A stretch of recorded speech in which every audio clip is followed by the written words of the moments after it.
Bismillahir Rahmanir Rahim. Gargadi da tsoratarwa daga wato shan abin da yake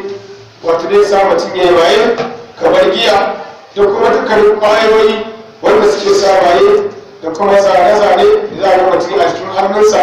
irin da kadangare ko da dan wuta ko da gashi nan dai za a ga mutum yana yi wurin sai ga yayi hakikiyar wani gargadi ne a cikin wannan kudu ba ce muna fatan Allah ya tsare mu kuma ya kiyaye mu masu yi su ma mara kudi da Allah wadda sarki ya hane su aikatawa. Godiya mai tarin yawa ta tabbata ga Allah madaukakin sarki wanda muke neman taimakonsa muke neman shiriyarsa muna kuma gode masa. Hakika na tabbata annabi Muhammad sallallahu alaihi wasallam bawan Allah ne manzon Allah ne kuma shine macincin masoyinmu kuma jagoranmu farin gidaniyarmu sallallahu alaihi wasallam dan al'amshi ta tabbata ga shugabanmu annabi Muhammad sallallahu alaihi wasallam da ala ya tafi dukkanin sahabbansa baki ya bayan haka ya rubuta musulmi ya ku bayan Allah ina muku wasiya da ni kaina kan cewa kan tsoron Allah madaukakin sarki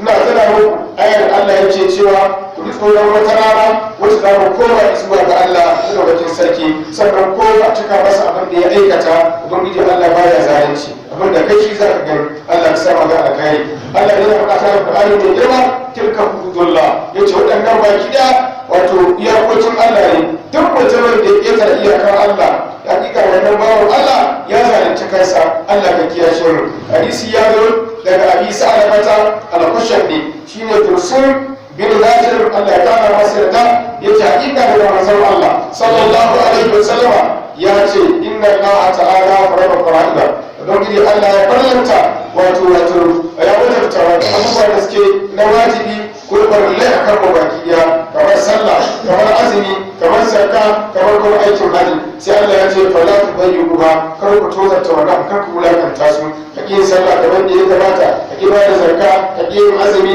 duk wani abu da mutum bai ba ya sa wa kansa wato zalunci Allah ka kiyashe mu sannan Allah ya sanya iyakoki ya ce wannan iyakokin kar ku ƙetara su in ji ubangiji ya rubuta wasu abubuwa da yawa ya ce kar ku wato aikata wannan abubuwa wato shi ne kamar wato kasafi da wani kasafi ko zina ko shan giya da ne sauran abubuwa da yawa da mulki Allah ya haramta su ya tsaya ruwa ya kuma soya manzon Allah sallallahu alaihi wasallam wanda yake son ya kubuta a wurin Allah yake son ya samu daraja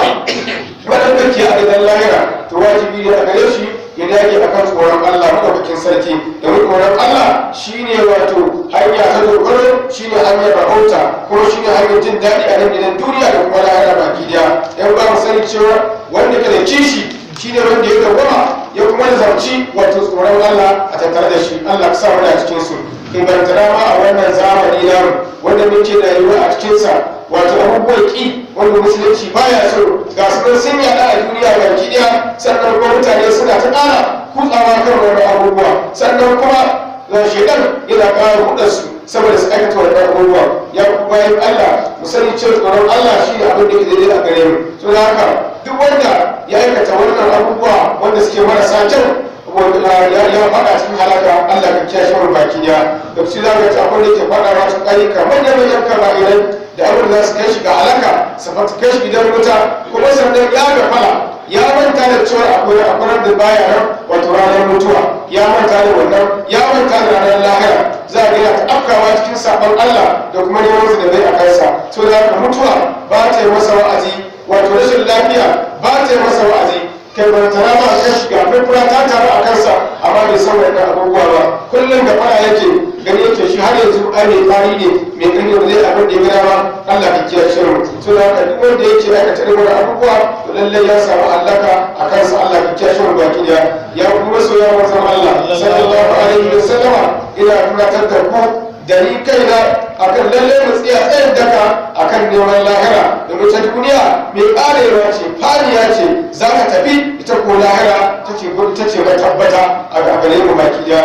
ina kuɗaitar da ku da ni kaina akan tsoron Allah madaukakin sarki matakin tsoronsa kuma lallai mu tsaya tsayin daka mu dinga ba da abubuwan da aka ce mana wajibi ne akan ma'aikata da aikata wannan abubuwa mu nisanci abin da suke haramun ne a gare gare mu. So da haka bawa ba zai kasance a cikin masu tsoron Allah ba matuƙar yana aikata aiki wanda yake mai kyau ga mara kyau. So da haka bawa ba zai tabbatar da tsoron Allah ba sai ya zama yana farlanta abin da Allah ya farlanta masa a kansa. Sannan bawa ba zai zama tsoron Allah ba sai ba matuƙar yana nisantar duk abin da aka ce haramun ne to nisance shi. So da haka mutane da yawa za a suna nisantar tsoron Allah suna kusantar sharri a kansu shine su faɗa abin da yake marasa kyau. Allah ya kiyashe mu. Ya yi ba sanin cewa ga da mutum kawo da abubuwa kai tsaye ban abin da muke aikata na haramun za ka ce lallai mun tsaya kan wani matsayi wanda yake mara kyau. Allah ka yaye mana baki daya. So da ka cikin rukuni ba ta ba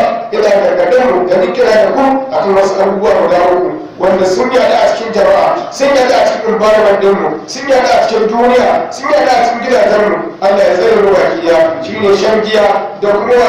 wato harkar ciniki da kuma wato shaye-shaye na wato kayan